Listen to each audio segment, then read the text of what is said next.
आज के ये अपडेट बा कि भैया पावर स्टार पवन भैया के फिल्म कब रिलीज हुई। जी प्रणाम। तो रउआ सबके भैया हम बतलले रही कि पावर स्टार पवन भैया के हर हर गंगे के ट्रेलर और फिल्म कब तक ले रिलीज हुई।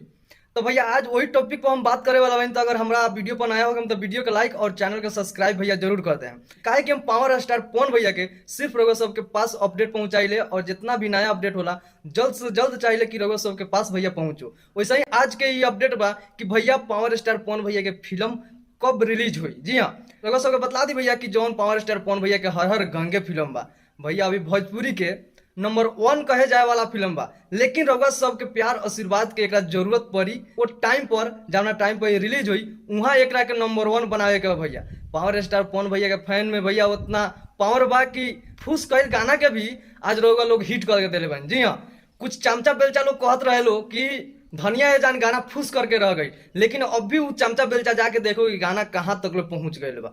तो वो सही बात हो भैया, पावर स्टार पवन भैया के हर हर गंगे फिल्म आई, लेकिन वहाँ रउआ सबके प्यार आशीर्वाद की जरूरत पड़ी। रउआ सबके बता दी भैया कि आखिर हर हर गंगे फिल्म कहिया रिलीज होता। जी हाँ, रउआ सबके इतना तो पता है भैया कि हर हर गंगे फिल्म सहारा के शुभ अवसर पर रिलीज होके वाला रहा। जी हाँ, लेकिन कंफर्म डेट पता ना रहा कि कामना डेट के हर हर गंगे फिल्म रिलीज हुई। तो भैया रउआ सबके बतला दी कि दशहरा तो 15 तारीख से चलता, लेकिन ओकरा बीच में डेट बन गई बा, आ गई बा, कंफर्म बा। भैया रउआ सबके बतला दी भैया कि हर हर गंगे फिल्म 20 अक्टूबर के रउआ सबके नजदीकी सिनेमा घर में रिलीज होके वाला बा।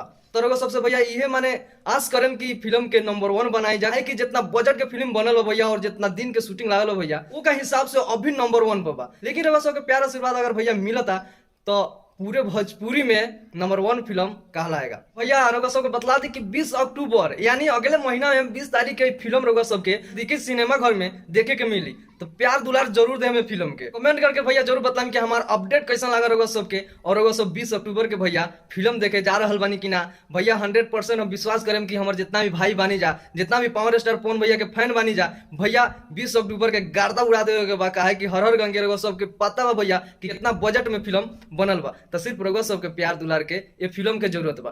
तो मिला था अगला वीडियो में भैया, तब तक नमस्कार, लव यू ऑल।